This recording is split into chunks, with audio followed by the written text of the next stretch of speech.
This is called a dinner chime, and you would have used it on the railroads, you would have used it on the boats, you would have used it at your soirees, and this was calling people to dinner. And they used it at the radio stations as well. So we have NBC, and we also could go to the races, and we're going to have a script from authentic USO scripts on Friday night and also on Saturday. And there is a skit called Playing the Races, Danae. Being from Central Kentucky. There you go. This makes my heart ring. There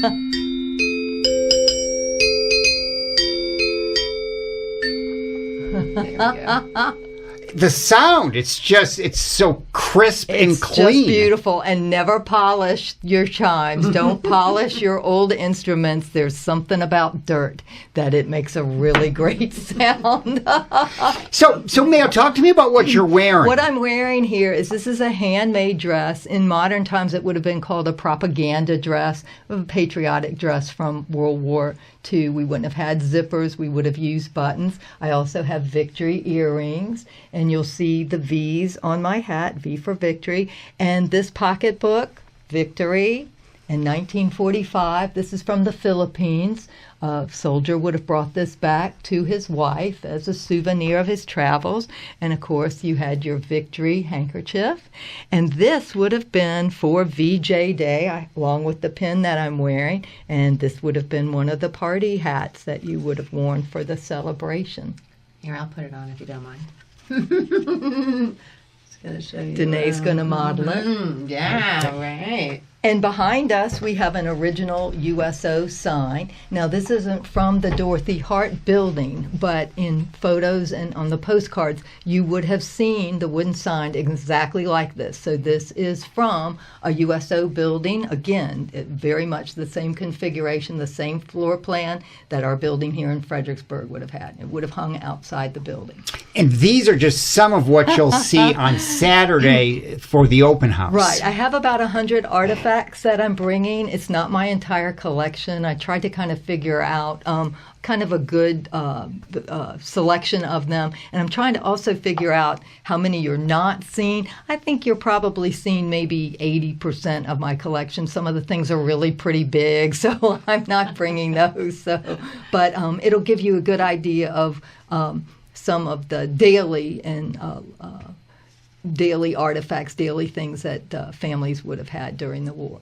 And just like the V for Victory or the napkins, the things you're wearing, everything was centered around victory and in doing what you had to do to win. I have a little girl's WWII uniform, and Sears made that. So your children a lot of times had children's uniforms. Sears and Roebuck carried those. So yes, it was very much in you had Remember Pearl Harbor pins, handkerchiefs. I actually did, believe it or not, my senior thesis paper in undergrad was on a community in Harrisburg, Kentucky, that they had 6 sets of brothers who had gone over, and they were actually captured and on the Bataan Death March. They were anyway. But I realized in my discussion, it was the way that the community really dealt with the grief. Dealt with the uncertainty. It was a way of throwing yourself into something that, as Mayo has mentioned, how important it was to support, your community, and of course giving blood and buying war bonds and doing these things that really helped you manage what was a very scary time. And I think that that's really something that still kind of resonates with me too. Is what could you do? Well, you could go all in, and you could just, it was something that it wasn't a sports team we were talking about. It was, it was every moment and day of the war and the effort. Because people didn't come back. No, right. And these items stayed in the family. You found them in your grandmother's jewelry box. They stayed after the war. They remembered those. Everyone had a portrait of FDR. We have the photo of our couple at the USO building, and the photo of FDR is above our fireplace at the USO.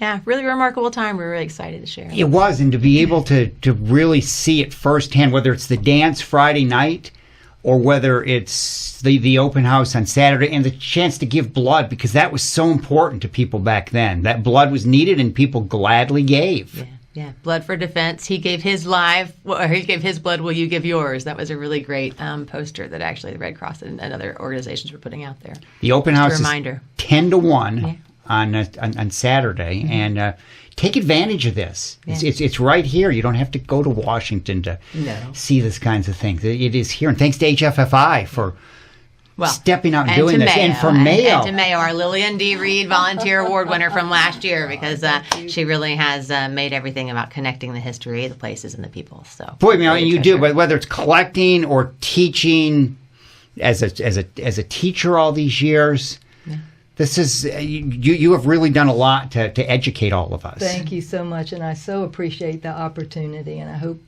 families will come out and learn more on Saturday with us. For more details, again, hffi.org. You got it. Thank you, Ted.